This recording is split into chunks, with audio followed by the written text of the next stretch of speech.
সন্তানের জন্য যাবতীয় প্রয়োজন সমস্ত প্রয়োজনগুলো আমি বাবা পূরণ করলাম। ইয়া রাসূলুল্লাহ, ঈদের দিন একটা জামার জন্য আমার স্ত্রী বলল, স্ত্রী ডাক্তার বল, স্বামী আমার সামনে ঈদের বাজার, আমার সন্তানের জন্য একটা ঈদের জামা নিয়ে এসে। বাবা ডাক্তার বলে,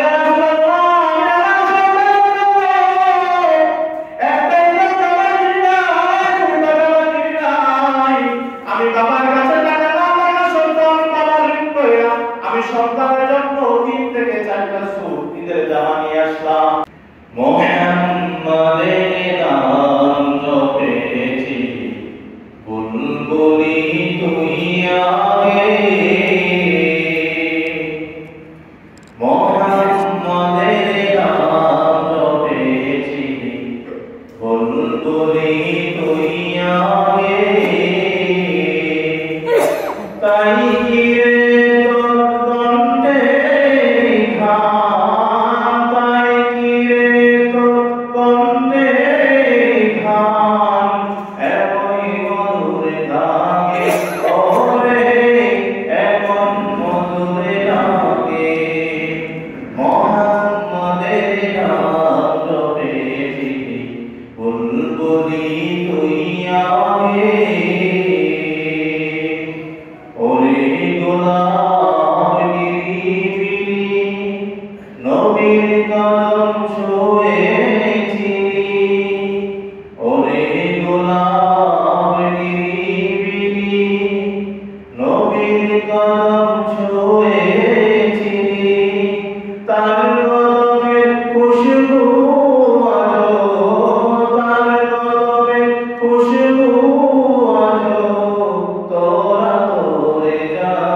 বিভিন্ন কাজে, যে কোনো একটা কাজে মালিক বসে আছে, কিন্তু মালিক মহব্বত করছেন বিরাট আমাদেরকে সমস্ত কাজ থেকে মুক্তি দিয়া মালিকের দরবার আসার জন্য আগে মসজিদে নিয়ে আসছে। সুবহানাল্লাহ।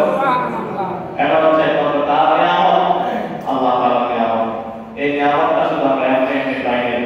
এই নিয়ামত পাওয়ার একমাত্র কারণ হচ্ছে আমাদের নবী মুহাম্মদ সাল্লাল্লাহু আলাইহি ওয়াসাল্লাম। কার বদৌলতে পেয়েছি আমরা? নবীর উসিলায়। আমরা আমাদের শ্রেষ্ঠ নবীর শ্রেষ্ঠ উম্মত, এর চেয়ে গর্বিত হওয়ার আর কিছু নেই। ঠিক নেই? সমস্ত নবীরা দরখাস্ত করছে, কিন্তু আল্লাহ নাও কবুল করেন। অথচ আমরা দরখাস্ত করলাম না। কোন দরখাস্ত করে না, মালিকের দরবারে মালিক আমাদের শ্রেষ্ঠ নবীর শ্রেষ্ঠ উম্মত হিসেবে দুনিয়া করে।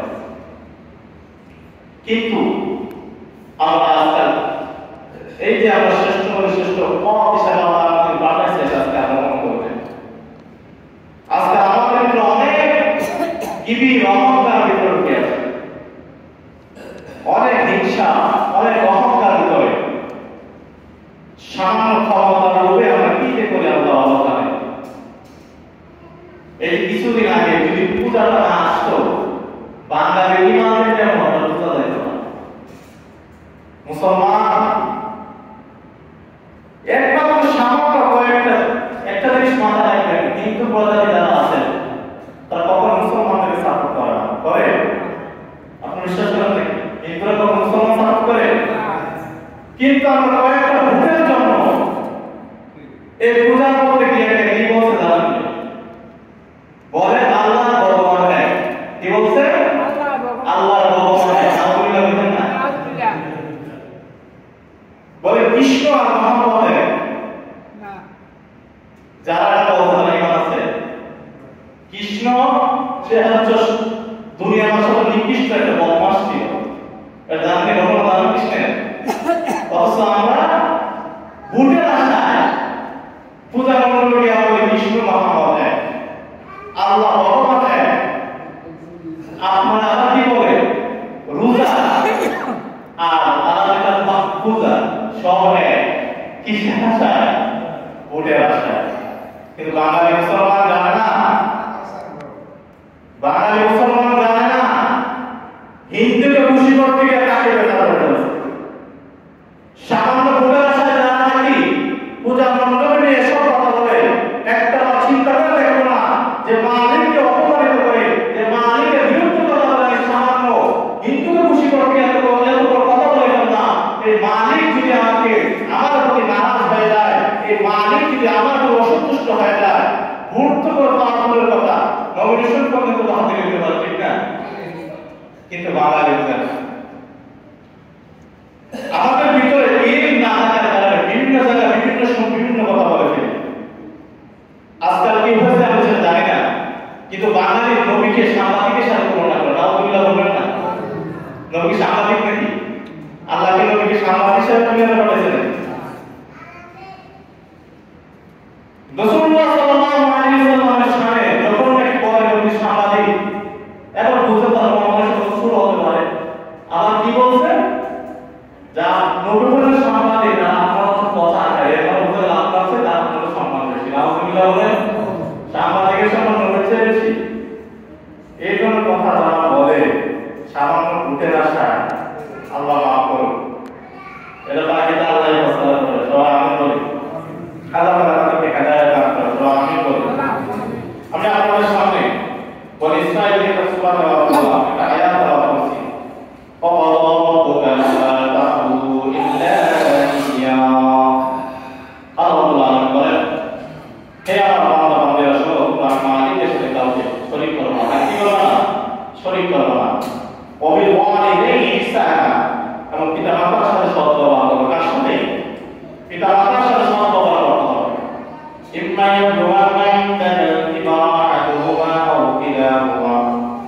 যখন তারা উভয় বার্ধক্য পরিণত হবে, আপনার জীবিত অবস্থায় যখনই তারা কি হয়ে যাবে, মৃত হয়ে যাবে, তাদের সাথে উফ শব্দটা পরিণত ব্যবহার করিয়া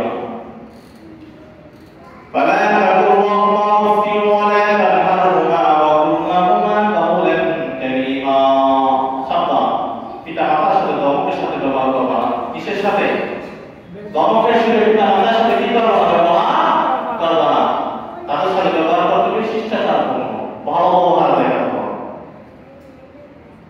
রাসূলুল্লাহ সাল্লাল্লাহু আলাইহি ওয়াসাল্লাম হাদিস আর উমামা রাদিয়াল্লাহু তাআলা আনহু তিনি বলেন, জনৈক ব্যক্তি এসে রাসূল সাল্লাল্লাহু আলাইহি ওয়াসাল্লামকে প্রশ্ন করলেন, ইয়া রাসূলুল্লাহ, পিতা মাতার উপর আমার কোনো হক আছে কি?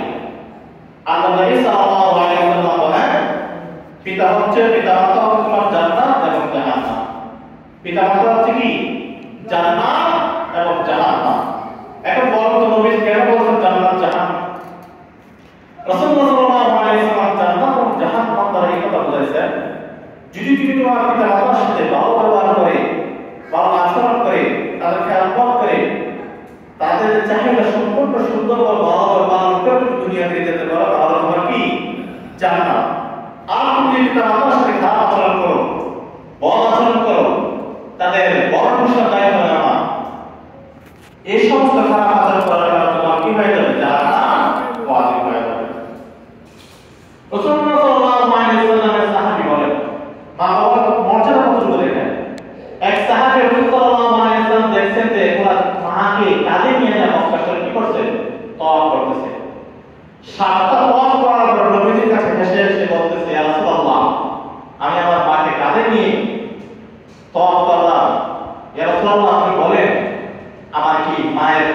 কিছুটা সুযোগ দিয়েছে কিনা।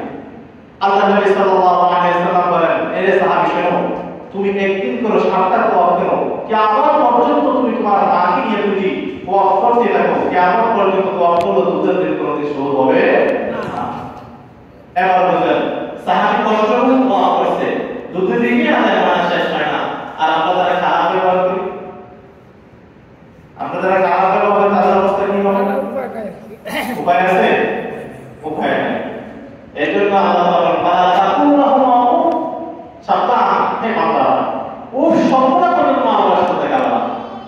আবু হুরায়রা বর্ণিত, আবু হুরায়রা রাদিয়াল্লাহু তাআলা যখন ইসলাম গ্রহণ করেন, ওনার মা তখন বেদিন ছিলেন, হিন্দু ছিলেন, তিনি যখন ইসলাম গ্রহণ করেন, ওনার মা আবু হুরায়রার সাথে খারাপ আচরণ করতো। আবু হুরায়রা রাগে ধরে রাসূল সাল্লাল্লাহু আলাইহি ওয়াসাল্লামের কাছে গিয়ে নালিশ দিয়ে, ইয়া রাসূলুল্লাহ, আমার মা আমার সাথে খারাপ আচরণ করছে, আমাকে ঘরে ঢুকতে দেয় না, খাবার দেয় না।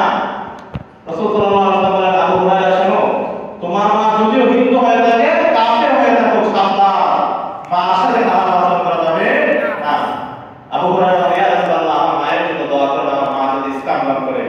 আবু হুরায়রা বলেন, আমি শুধু এতটুকু বললাম, ইয়া রাসূলুল্লাহ, আমার মায়ের জন্য দোয়া করেন, আমার মা যদি ইসলাম গ্রহণ করে। আমি এতটুকু বলে ভোর দিয়ে বাসায় আস্তে আস্তে বাসায় ঢোকার আগে আগে দেখি আমার মা আমাকে বলতেছে, আবু হুরায়রা, আমি ওযু করে আসছি, তুমি আমাকে ইসলাম গ্রহণ করে। সুবহানাল্লাহ বলেন। এই হচ্ছে সাহাবায়ে কেরামের জীবনী। সন্তান মা বাবার সাথে কোনো খারাপ আচরণ করা যাবে না। রাসূল সাল্লাল্লাহু আলাইহি ওয়াসাল্লামের জামানায় এক যুবক আল্লাহ নবী সাল্লাল্লাহু আলাইহি ওয়াসাল্লামের কাছে নালিশ দিয়ে, ইয়া রাসূলুল্লাহ, আমার পিতা আমার সমস্ত সম্পদ নিয়ে গেছে। আমার পিতা কি করছে? সমস্ত সম্পদ নিয়ে গেছে। এখন আমাকে ঘরে ঢুকতে দেন, আমাকে দশ দিন করেছে। আল্লাহ নবী সাল্লাল্লাহু আলাইহি ওয়াসাল্লাম বলেন, ঠিক আছে, তোমার পিতাকে আমার কাছে নিয়ে আসো। পিতাকে যখন রাসূলের দরবারে নিয়ে আসা হলো, আল্লাহ নবী সাল্লাল্লাহু আলাইহি ওয়াসাল্লাম বলেন, বাবা, আপনি আপনার সন্তানকে কেন ঘর থেকে বের করে দিলেন? সম্পদ দিলেন না কেন? আর একটা সাহাবী এসে বলে, ইয়া রাসূলুল্লাহ, যখন নাকি উনি ওনার সন্তানকে ঘর থেকে বের করে দেয়, দেখলাম আমরা টুকটুকার নড়াচড়া করতেছে, কি যেন বলতেছে, এমন কি যেন বলে তার কান পর্যন্ত শোনায়, আস্তে আস্তে কথা বলছে। ওনার পিতা না জানে কি এমন করতে হচ্ছে হয়তো। আল্লাহ নবী সাল্লাল্লাহু আলাইহি ওয়াসাল্লাম পিতাকে জিজ্ঞেস করলেন, বাবা, কেন বাড়িতে বের করে দিলেন? এবং আপনি কি বলছেন আপনার সন্তানকে, আমাকে একটু বলেন তো। তখন ওই পিতা ডাকতে বলে, ইয়া রাসূলুল্লাহ, ইয়া হাবিবাল্লাহ, আল্লাহর নবী গো, আমার সন্তানকে আমি কিছুই বলি নাই। ইয়া রাসূলুল্লাহ, আমার সন্তানকে আমি মৃত্যু থেকে মৃত্যু পরিমাণ কোনো বদলা দেই নাই। ইয়া রাসূলুল্লাহ, আমি মনে মনে একটা কবিতা পড়ছি। ইয়া রাসূলুল্লাহ, এই কবিতা পড়ছি জানেননি? আমার সন্তানের জন্য আমার একটা কবিতা বললাম। ইয়া রাসূলুল্লাহ, আমি যখন বলি আমার সন্তান ছোট ছিল, ছোটবেলা অবস্থায় সন্তানকে পরিবার পর্যন্ত আমি বাবা, আমি সন্তানকে কোলে নিয়ে আমি ঘরের মধ্যে হাঁটাচলা করতাম। ইয়া রাসূলুল্লাহ, আমার সন্তানটা যখন অসুস্থ ছিল, ইয়া রাসূলুল্লাহ, আমি বাবা সারা পর্যন্ত ঘুমাই না, মালিকের দরবারে দুইটা হাত তুলে দোয়া করি, মালিক, আমার ছোট সন্তানটাকে তুমি সুস্থ করে দাও। ইয়া রাসূলুল্লাহ, আমি সন্তানের জন্য কেমন দোয়া করলাম জানেননি? আমার সন্তান অসুস্থ হওয়ার পরে আমি বাবা ঘরের মধ্যে নিয়ে আমি ঘরের ভিতরে হাঁটাচলা করতাম। আমার সন্তান যাতে একটু শান্তি পাওয়ার জন্য আমি বাবা সন্তানের যত যাবতীয় প্রয়োজন সমস্ত প্রয়োজনগুলো আমি বাবা পূরণ করলাম। ইয়া রাসূলুল্লাহ, ঈদের দিন একটা জামার জন্য আমার স্ত্রী বলল, স্ত্রী ডাকতে বলে, স্বামী আমার সামনে ঈদের বাজার, আমার সন্তানের জন্য একটা ঈদের জামা নিয়ে এসে। বাবা ডাকতে বলে, রাসূলুল্লাহ, আমি আমার সন্তানের জন্য একটা ঈদের জামা কিনি নাই, তুমি টাকা কিনি নাই। আমি বাবার কাছে টাকা না পাওয়া সন্তান বাবার ঋণ কইরা আমি সন্তানের জন্য 3 থেকে 4টা স্যুট ঈদের ঈদের জামা নিয়ে আসলাম। ইয়া রাসূলুল্লাহ, আমি যখন সন্তানটাকে বড় করলাম, আস্তে আস্তে আমার সন্তানটা যখন বড় হয়ে গেল, আমার সন্তান বড় হওয়ার পর আমি বাবা এবং মৃত্যুর কথা আমি বাবাকে দেখে না। আজকে আমি বাবা এত অসুস্থ লাগার কারণে বাবা ঘুমাইতে পারি না। আমার সন্তান আমাকে দেখতেছে আমি অসুস্থ, কিন্তু ওষুধ এনে দেয় না। ইয়া রাসূলুল্লাহ, আমি অনেক কষ্টের মধ্যে আছি। যখন থেকে খাবার খাইতে যাই, ঘরের মধ্যে গিয়ে খাবার নাই। ইয়া রাসূলুল্লাহ, কেমনে বলেন না, এত কষ্ট সহ্য করে যার কারণে আমি বাবা না কইরা আমি সন্তানের সমস্ত সম্পদ আমার নিয়ে নিলাম। আল্লাহ নবী সাল্লাল্লাহু আলাইহি ওয়াসাল্লাম ওই সন্তানের কথা বলতে বলেছেন, সন্তান কখনো না করবা, সন্তানের পিতামাতার সাথে খারাপ আচরণ করতে পারো। আরে সন্তান, তোমার বাবা তোমার সম্পদ নিয়ে নিচ্ছে, আমি নবী ঘোষণা করে দিলাম, আজকের পর থেকে তুমি কখনোই মা বাবার সামনে খারাপ আচরণ করবা না। এবারে বোঝা গেল পিতামাতার সাথে কি করা যাবে, খারাপ আচরণ করা যাবে না। খারাপ আচরণ করা মানে কি? নিজের জীবন শেষ, নিজের জীবন কি ধ্বংস। এখন আসেন, যদি পিতামাতার সাথে খারাপ আচরণ করেই ফেলি, পিতামাতার সাথে খারাপ আচরণ করার পর অনেকে আছে পিতামাতা দুনিয়াতে বিদায় নিতে দেয় নাই, খারাপ আচরণ করছে। এখন কষ্ট করতে পারে, হুজুর আমি আমার মা বাবার সাথে খারাপ আচরণ করলাম, একটা মা বাবার কাছ থেকে কিভাবে ক্ষমা চাবো? কষ্ট থাকতে পারে না আপনাদের? আল্লাহ নবী সাল্লাল্লাহু আলাইহি ওয়াসাল্লাম বলেন, তোমার পিতামাতা তুমি দুনিয়া থেকে বিদায় নিয়ে নেয়, পিতামাতার কবরের সামনে গিয়ে মা বাবার মাগফিরাতের জন্য দোয়া করো। মা বাবার কবরের সামনে গিয়ে মা বাবার মাগফিরাতের জন্য বেশি বেশি দোয়া করো। আল্লাহ নবী সাল্লাল্লাহু আলাইহি ওয়াসাল্লাম যখন তোমার পিতামাতার মা বাবার কবরের সামনে গিয়ে মাগফিরাতের দোয়া করবা, আর মাগফিরাতের দোয়া করার পর তোমার মা বাবার রূহ যদি শান্তি পায়, রূহ শান্তি পাওয়ার সাথে সাথে আল্লাহ তোমার গুনাহ মাফ করে দিবে। জমিনে থাকা অবস্থায় পিতামাতাকে আত্মীয়-স্বজন থাকে, বাবার ভাই থাকে, বাবার বন্ধু থাকে, তোমার পিতাকে তুমি যদি না পাও, বাবার বন্ধুর সাথে ভালো ব্যবহার দেখাও। কিন্তু আমরা দেখে আজকাল দেখে না, বাপের ভাই চাচা যারা, ঠিক না? যখন দেখে বাবা দুনিয়াতে বিদায় নিতে, ওই যুবক ওই সন্তানগুলা পিতা মাতা তো নাই, চাচার সাথে বেয়াদবি করে, জেলার সাথে বেয়াদবি করে। আসলে এখন নিজেকে অনেক বড় মনে করে। কি মনে করে? অনেক বড় মনে করে। কিন্তু এই যে পিতা মাতার সাথে খারাপ আচরণ করে, চাচার সাথে খারাপ আচরণ করে, চাচার বন্ধুর সাথে খারাপ আচরণ করে, তারা নিজেকে বেশি মনে করে। একটা উদাহরণ দেয়, একটু সাহায্য ঘটনা। শুধু নিজের বউকে মার উপরে বউকে পালানো হয়েছে, তাকে পালানো হয়েছে, মার উপরে বউকে পালানো হয়েছে। মাকে একটু ছোট করে দেখছে, বউকে একটু কি দেখছে, বড় করে দেখছে। আছে না আমাদের সমাজে? আছে। নিজের বউর জন্য অনেক পাগল, বাবুরে লুকায় লুকায় কি যে আচার দেয়, বউর জন্য অনেক কিছু আনে, কিন্তু না পারমা মার জন্য একটি লাভ হয় না, না পারমা সন্তান মার জন্য একটি লাভ হয় না, আলাদা হয় না। এখন তার নাম কি না, কারণ আলাদা 500-700 টাকা কেজি, ঠিক না? আল্লাহ নবী সাল্লাল্লাহু আলাইহি ওয়াসাল্লাম বলেন, তুমি তোমার পিতামাতাকে লুকায়া লুকায়া তুমি কিছু না দাও। 3 বেলা তো ভাত খাওয়া হয়, এই খাওয়ানোর পিছনে পিছনে মা বাবার জন্য আলাদা করে কিছু একটা দাও। কিন্তু মা বাবার জন্য আর বড় বউ লইয়া, বউ খুশি তো সব খুশি, ঠিক না? মনে মনে বাবা যদি বউ দেখে বোতল রাখো না, মা গেল তো শাশুড়ি এখন কি কইছো, তোর মা আমার আমি তো তোর মা, মা পাইছে না? এরপর মা মেয়ের বউ কি তোর মা বলছে কি হইছে, আমি তো তোর মা, কিন্তু কেউ কেউ কইতো না তোর বউ বলছে আমি তোর বউ, এটা তো কেউ কইতো না। এই চিন্তা বউ কেউ কেউ দেয়, কিন্তু মা রে সাবধান, মা বাবার সাথে খারাপ আচরণ করা যাবে না। লুকিয়ে লুকিয়ে তুমি মা বাবা মেনে নাও। তোমার বউর জন্য আনলে মা বাবা তো অনেক অসুবিধা আছে নাকি? আমার বুঝেন না আপনারা, বুঝেন?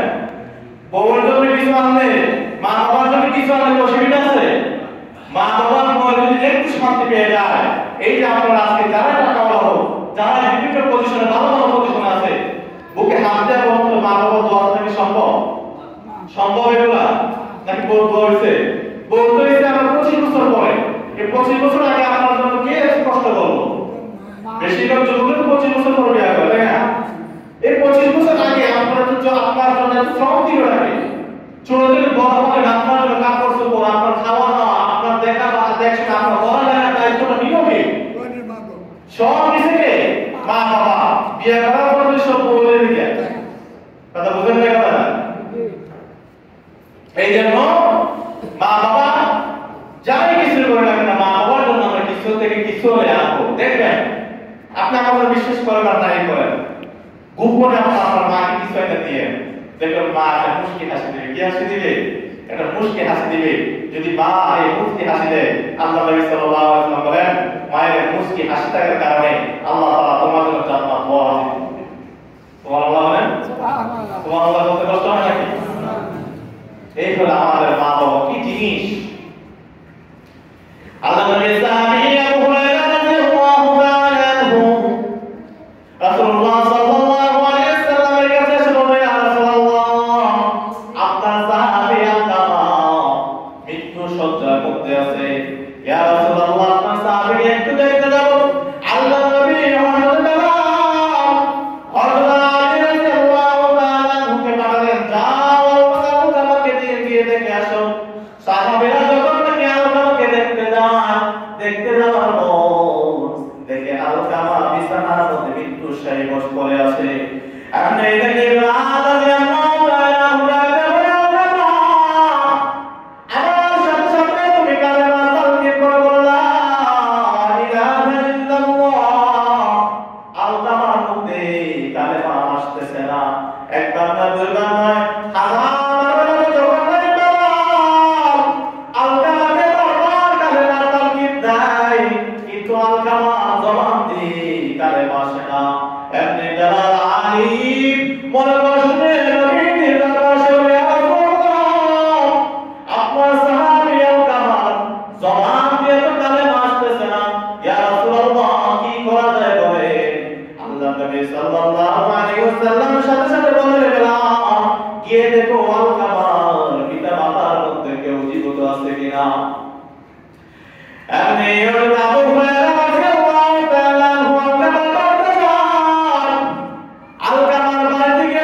কখনোই মাফ করতে পারবো না।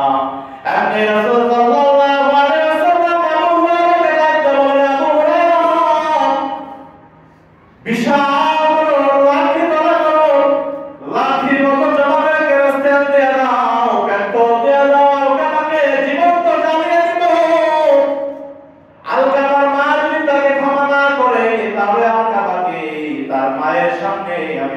বানাইয়া দিব। কেন দুজনের আমার মন আছে জমিনে চলা শুরু হয়ে যায়। আপনি আজকে আমার নাম থেকে পাইলে ইয়া হাবিবাল্লাহ, আমি মা জীবিত থাকা অবস্থায় আমার সন্তান আমার চোখের সামনে জ্বলবে নবী। ইয়া রাসূলুল্লাহ, এমন কাজ আমি কখনোই দেখতে পারবো না। ইয়া রাসূলুল্লাহ, সমস্ত সাহাবায়ে আপনাদের সাক্ষী রেখে আমি মা ঘোষণা দিলাম, আমি আমার সন্তান আলকামাকে যত গুনাহ করছে সমস্ত গুনাহ আমি মাফ করে দিলাম। আল্লাহ নবী সাল্লাল্লাহু আলাইহি ওয়াসাল্লাম আবু হুরায়রাকে দাওয়াত দৌড় বাড়িতে মারা জবান দিয়ে কালেমা বের হয় কিনা, যদি আলকামা কালেমা পড়ে মারা যায় বুঝবাতে তার মা সত্যি মাফ করে দিয়েছে। আবু হুরায়রা রাদিয়াল্লাহু তাআলা আলকামার বাসায় যায়।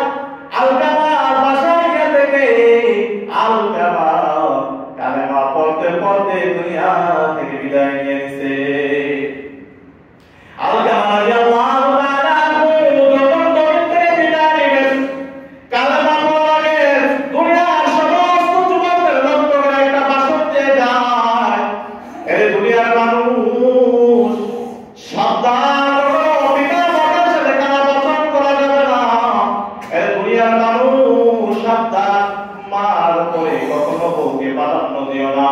তোমার যতই কষ্ট হয় না কেন মা তোমার সাথে ভালো ব্যবহার করবা, যে সন্তান যত লাগে না তোমার সাথে ভালো ব্যবহার করবে, আমি আজকে আমার ঘোষণা করে দিলাম মরার সময় তার জবান দিয়ে কালেমার তালকিন অটোমেটিক বের হয়ে যাবে। সুবহানাল্লাহ বলেন। এখন বুঝা গেল কি মা বাবার সাথে ভালো ব্যবহার করার করলে মুখের মধ্যে কি আসবে, মৃত্যুর সময় কালেমা নসিব হবে। কি হবে? কালেমা নসিব হবে। একটা কথা মনে রাখবেন, যারা মৃত্যুর সময় মুখ দিয়ে কালেমা নসিব হয় না, আল্লাহ ভালো জানে তাদের অবস্থা কেমন, কত কে জানে? আল্লাহ ভালো জানে। আর যারা মৃত্যুর সময় মুখ দিয়ে কালেমা নসিব হয়, এটা ধরে নিতে পারে সে জান্নাতি। কি সে? জান্নাতি। আরেকটা মনে রাখবেন, মুমিন যত নাফরমানি হোক, মুমিন যত নাফরমানি হোক, তার ভিতরে এই বিষয়টা তাকাতে থাকতে হবে, আমার মালিক তখন আমাকে জাহান্নামে দিবে না। বুঝতে পারছি কি বলছি? সে যতই খারাপ হোক, কিন্তু সে কি মুসলমান, এই জন্য ভিতরে রাখতে হবে যে আমার মালিক তখন আমাকে কি দিবে না, জাহান্নামে দিবে না। আল্লাহ তাআলা আমাদের সবাইকে মা বাবার সাথে ভালো ব্যবহার করার তৌফিক দান করে। সকলে আমিন। আর সকলে আমিন। মা বাবার সাথে আমরা সবসময় ভালো ব্যবহার করব।